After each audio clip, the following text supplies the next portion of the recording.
how can I live with less of a footprint? And when you think about that, like at every level of your life, uh, it does take time to stop and think, okay, what does that mean now, right now, when I maybe wish I could have a new this, Mm-hmm. make my life easier.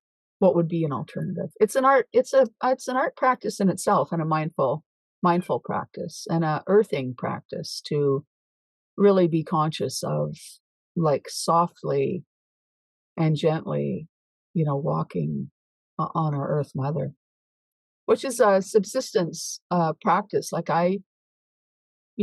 we grew up in the northern bush, so you do have a lot of snow there, and we were trappers, so we did walk a lot on the snow. And I think walking, we did have snowshoes at a certain point, but as smaller children, we didn't do the snowshoes. The heavier adults did, but we learned to walk softly on the top so you didn't fall in.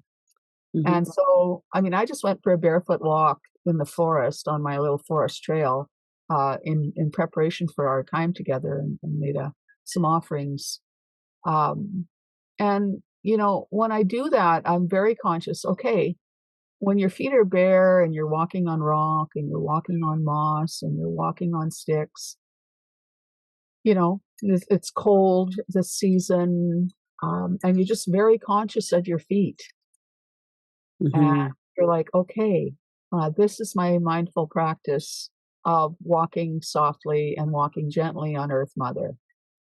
And how do I land with each step in a way that, uh, you know, is not going to harm me, for one thing, right? You don't want to be stepping hard on roots and rocks and Right. harming yourself. Right. But also as a daily practice, for a reminder for how do I want to be in the world? How do I want to be with others? How do I want to be with my food? How do I want to be with my animal friends? Um, with my recycle, whatever it is, my art materials. Yeah, living mindfully with Earth Mother, to me is like an integrated form of activism.